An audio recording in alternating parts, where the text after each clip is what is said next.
Hello everyone, this is Yoko. On this channel, I will be sharing information in English that I have gathered myself because events happening in China often go unnoticed in other countries. I collect information from various media sources, so I would appreciate your comments on the content of the videos. If you find the information interesting, please consider subscribing to the channel and showing your support. This time, one major issue in the Chinese economy is the hidden debt of local governments. It has become particularly shocking for specific reasons, and I would like to introduce specific details about this problem. In the Guangxi province of China, there is a leader in the Communist Party known as L, who has been very popular for about 3 years. During this period, the hidden debt of local governments increased by over 150 billion yuan, equivalent to about 3 trillion yen in Japanese currency. This issue is not limited to Guangxi province but is present throughout China. Guangxi province, under the leadership of L, was not originally an economically active region. Natural resources such as rare metals, iron, and coal supported the economy. This region may not seem like a serious area in Japan. However, when L became a leader, he initiated various development projects to transform the region into a global tourist destination. Although Guangxi province was not considered economically vibrant initially, L, as its leader, instructed each subordinate responsible for administrative divisions to launch at least one project every year to turn the region into a global tourist spot. This approach is aimed at promoting the economic development of the region. To fund these large-scale developments, funds were needed, but local governments in China cannot borrow money arbitrarily. If local governments were allowed to borrow freely, there would be a risk of widespread misuse of debt, with everyone borrowing as much as possible. Therefore, regulations exist to prevent local governments from borrowing money without constraints. As many are already aware, L created 6 special-purpose entities that served as a means for hidden borrowing.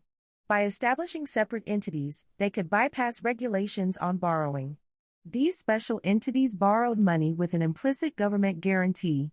In case the special entities couldn't repay the borrowed funds, the government would intervene and handle the situation. L not only borrowed money through these entities but also used the amount borrowed through these entities as a criterion for evaluating his subordinates. Subordinates who borrowed a significant amount through these entities received high evaluations. As a result, subordinates felt compelled to use various means to borrow money to emphasize the importance of their own promotions. Despite being government officials, local leaders, encouraged by L, felt that borrowing money was permissible, even if it involved engaging in illegal activities. They resorted to extreme measures, putting assets already used as collateral into additional collateral to secure additional loans. As a result, they incurred massive debts and made substantial investments. However, most of these investments turned out to be unprofitable ventures, leading to significant losses. For instance, a vast orchard was created as a new tourism resource, but improper planting led to the fruit not growing well. Similarly, the development of a ski resort faced challenges due to inconvenient access and a shortage of accommodation facilities, causing various issues. Consequently, despite borrowing vast amounts and making various investments, they found themselves in an unbelievable situation where returns were minimal. As a result, all that remains is the debt. Originally, the region did not have sufficient income, and in the absence of income, they are unable to repay both the principal and interest on the debt. As mentioned earlier, lenders have extended loans totaling approximately 3 trillion yen. However, if this does not get repaid, the lenders find themselves with nothing. This is an example of the hidden debt problem currently concerning China, and it appears to be happening on a similar scale across the entire country. The current situation is causing significant problems for China because the interest on hidden debt is exceptionally high. As a result, the central government is urging local governments to repay at least the hidden debt and secure low-interest loans for this purpose. In essence, they are encouraging refinancing to alleviate the burden of interest.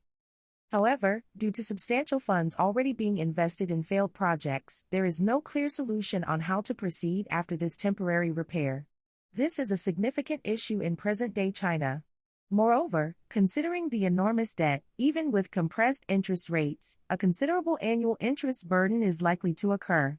Since it is government debt, attempting to repay it requires some form of collecting money from the residents. Recently, there have been movements in some regions to directly collect cash from residents under various pretexts to fill the fiscal gap. However, the amount collected through this method may be insufficient. As a result, despite efforts to refinance, the debt may continue to increase, and there is a possibility that even interest payments may not be covered. In the current state, the situation is gradually worsening, and during such times, some might consider consolidating relatively healthy regions with financially struggling ones. However, practically speaking, almost all local governments in China are grappling with deficits, and they all face similar situations. This is connected to the earlier discussion, where the top leader of the Chinese Communist Party proposed that a figure who took on massive debt to transform Guangxi province into a global tourist destination could be seen as a politician who, despite failure, tried to contribute to the local community. However, in reality, it's not about contributing to the local community, but rather a mechanism within the Chinese Communist Party where regional government officials receive recognition and promotions from the upper echelons based on their achievements. Essentially, their promotions are determined by how much debt they incur and how energetically they invest, at least giving the appearance of thriving economic activity and GDP growth at that moment. Therefore, even if this land becomes a famous tourist destination, attracting many tourists from both within and outside China, it would lead to an increase in their own evaluations. In other words, individuals, including this figure, engage in such actions for the reason of showcasing political achievements among their peers. This mindset extends not only to this individual but is pervasive among the mid-level cadre of the Chinese Communist Party. By the way, administrative divisions in China, such as districts and counties, are crucial. Leaders at these levels wield significant power and wealth. Furthermore, the desire for further promotion within the Communist Party is common among those in these positions. Essentially, in the bureaucratic system, there is a spirit where, when a colleague gets promoted, others strive for promotion as well, so as not to be overshadowed. Therefore, once obtaining power and money, the natural inclination is to use it to climb even higher. To achieve this, they incurred considerable debt to revitalize the local economy and leave behind a track record of success.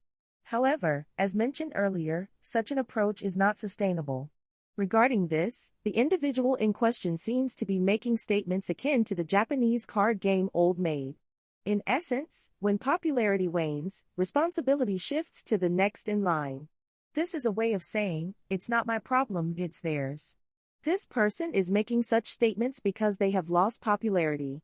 Last year saw various debates and criticisms, leading to a confession of how the situation arose. In essence, what has happened is an unsustainable accumulation of massive debt by local governments, and it has now turned into a game of passing the blame. Essentially, the unfortunate individuals bearing this burden become the focus of the problem. They engaged in this without considering the future consequences.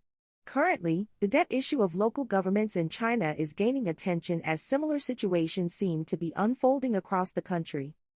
Ultimately, it appears as if neighboring cities are accumulating large debts, making it seem like there is economic development and an increase in GDP. When a mayor of one city succeeds and gets promoted, others think, without doing the same, there is no success, leading to a continuous cycle of increasing debt to boost GDP. This becomes a loop, and individuals focus on actions that give a favorable impression under the existing evaluation system. This situation highlights the inefficiency of the Communist Party's management capabilities. Despite governing vast territories, the organization struggles to manage effectively. As the organization expands, chaos in details becomes inevitable. Those who skillfully manipulate the evaluation system within this chaos become successful. This has created a society in China's current state, and simply tweaking the evaluation system may not be enough to solve this problem.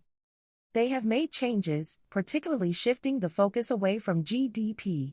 However, even with rule changes, new strategies to elevate one's evaluation under those rules might emerge. As a result, China is heading towards an unavoidable situation due to its scale, and there is a possibility it may not become a smoothly operated country. That concludes our discussion for this time.